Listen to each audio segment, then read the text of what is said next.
Dzień dobry raz jeszcze.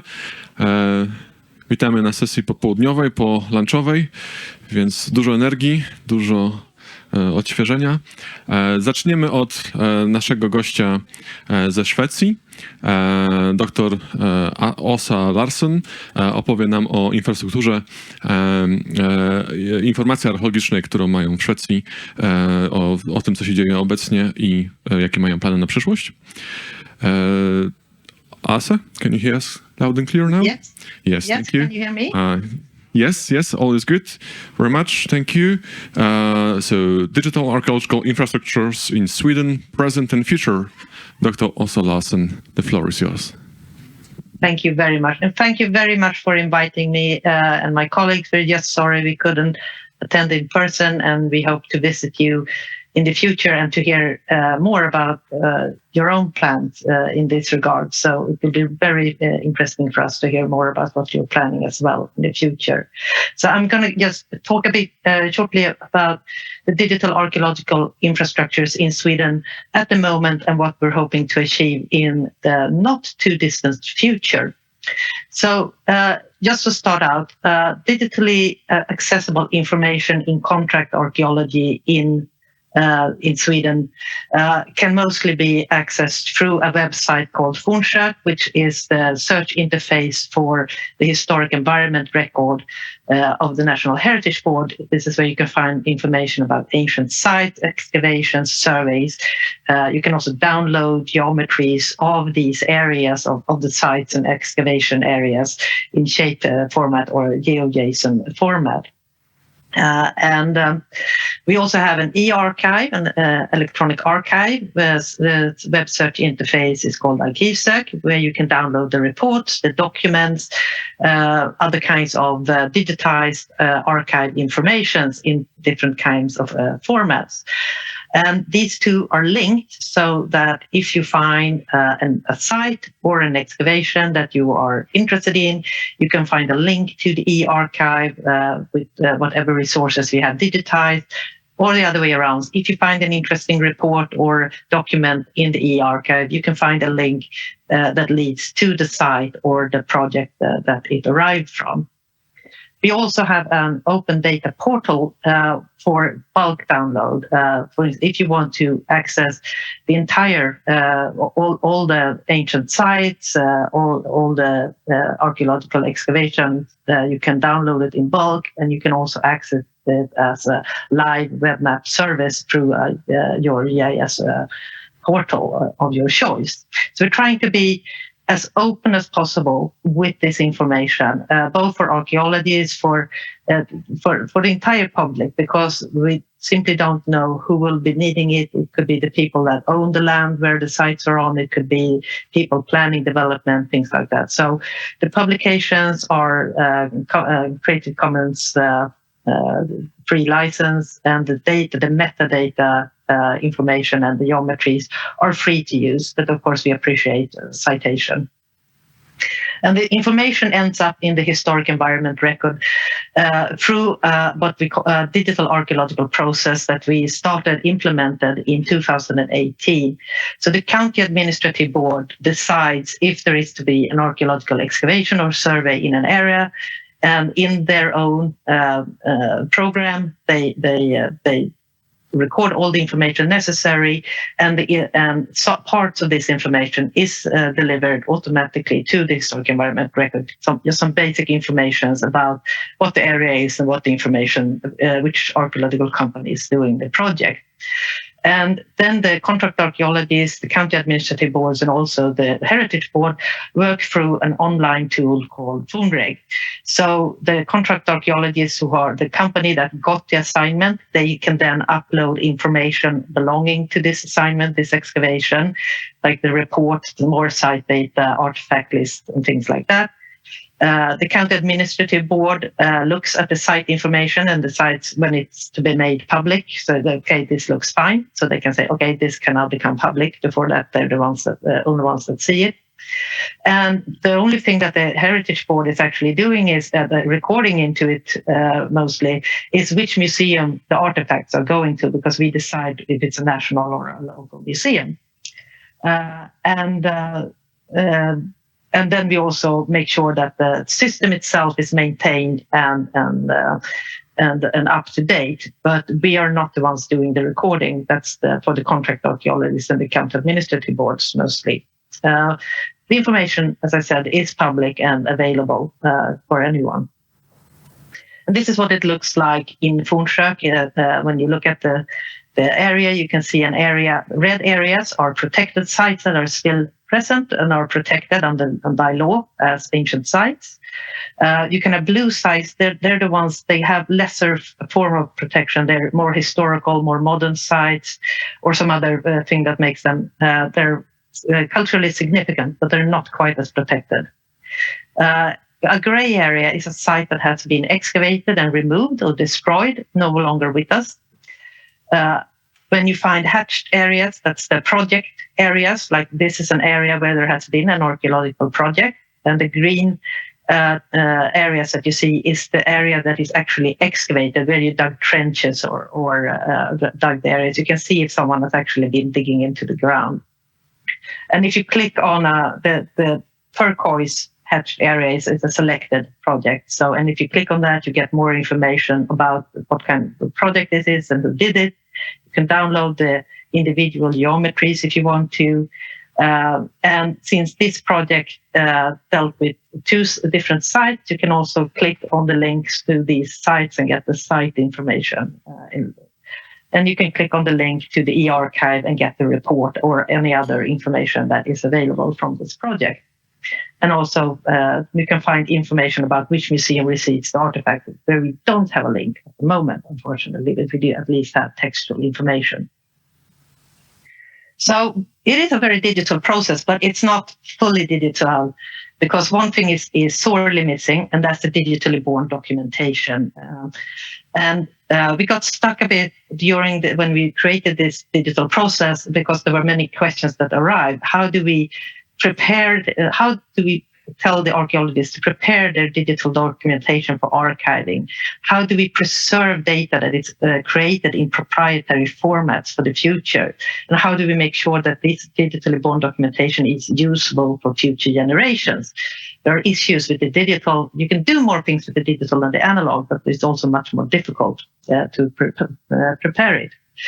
So we've been trying to implement the FAIR data principles that are outlines of basic technical requirements for repositories and platforms, as well as good practices for data itself.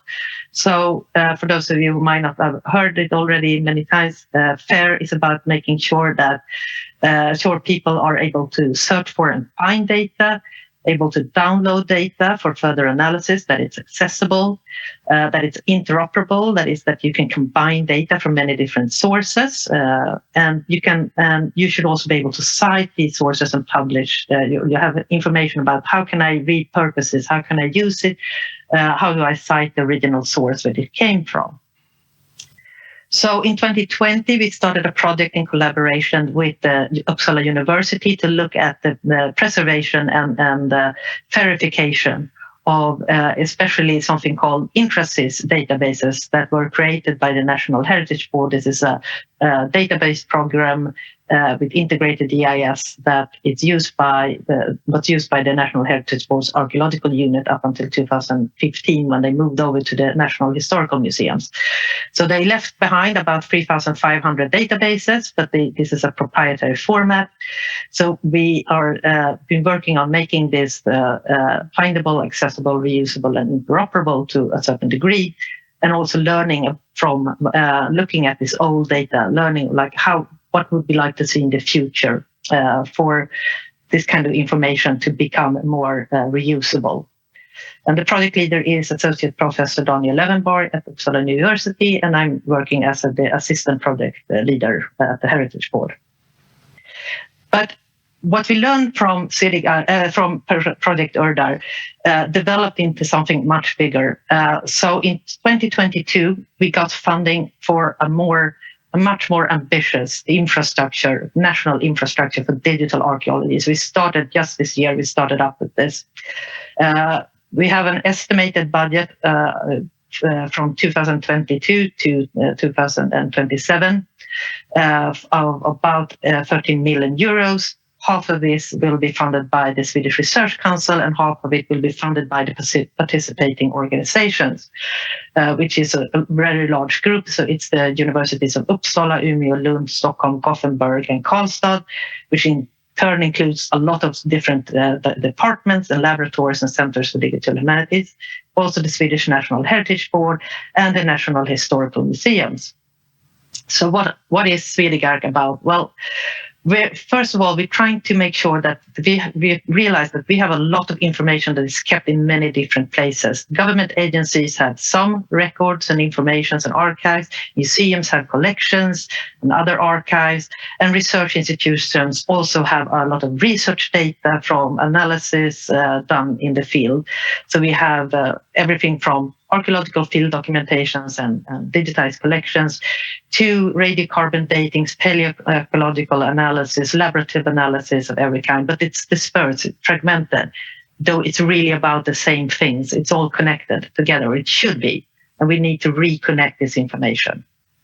And we're going to reconnect it partly using a web service aggregator called SOC that the National Heritage Board developed several years ago, which indexes the information, links it together, and makes it more interoperable with each other, and also makes. But we need to develop the web service aggregator that we have now is not up to date with the international standards for data, heritage data especially. So we need to create a new data model and also new ways of making sure that the data can be analyzed and researched. So I'm going through this very quickly now, and hopefully we can come back and talk a bit more about all the things that are involved in Swedegark for the coming years. But in short, I'm going to point to three major legs. So on the one hand, we have the archaeological geodata from excavations and surveys. So Uppsala University will develop a geoserver for collecting all this much more detailed archaeological field documentation. The originals will be archived at the National Heritage Board, but to be able to play with the data, to analyze it and make new information for it, we need a geoserver where we can put all this in together and start to actually analyze it and make it more interoperable. And we want to link this information to other kinds of sources, like this information came from these sources, and we want to develop tools for users to be able to analyze and reinterpret and create new research data based on archaeological geodata. At the Digital Archaeology Laboratory in Lund, DARK Lab, which some of you may have heard of, they are working a lot with 3D documentation and analysis from both archaeological excavations, buildings, and artifacts. So it's about finding ways of making sure that this kind of very specialized and complex information is both preserved but also made available and understandable. Also working with virtual and augmented reality, remote sensing, other things, the new types of documentation that we see become more and more important. And at the Umeå University, there is SEED, the Strategic Environmental Archaeological Database, which already has a lot of databases with analysis data from paleoecological and entomological data, dendrochronological analysis, petrology, etc., and with tools for analyzing and visualizing this data. They're going to be expanding their information, their database with a lot more research data from the Archaeological Research Laboratory in Stockholm, the Tenon Laboratory in Uppsala, the Dendrochronological Laboratory at Lund University, SciLife Lab with their ancient DNA laboratory, and also the National Historical Museums, their kinds of organic remains and the environmental collections. So this is also something we want to link together. So just to sum up at the very end, the aims and goal for Swedegark are to connect heritage data, records, and databases from agencies, archives, museums, and universities, enable data-driven analysis on archaeological data from these excavations and collections and research projects, increase access to and development of archaeological data for interdisciplinary and international research. It's about making it possible for other people to come in with their ideas, their innovations, to do more things with this data. We want Swedegark infrastructure to work as a resource for research into cultural and environmental histories, and also for sustainable development planning. And we want for people to understand the knowledge potential that is present in the information that archaeology yields from excavation, that is also present today in our archives and collections. It's not just about what we see in exhibits, it's about the massive knowledge potential of our archives and collections. Hopefully this will become much more clearer if we can get this more access to more researchers. So thank you very much for having me, and we're hoping to be able to return and talk more to you and learn more from what you're doing in Poland. And you can find more information on our website, which is under construction. I just have to point that out, but you can also email swedegark@uu.se, Uppsala University, to get more information if you want. Thank you.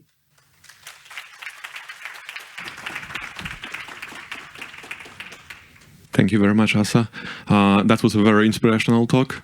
I'm afraid we do not have the time to accommodate any discussion today, but it's some real food for thought here, what we are doing in Poland and how we can develop the AZP Plus program. Thank you again, and hope to see you soon. Good luck. Bye.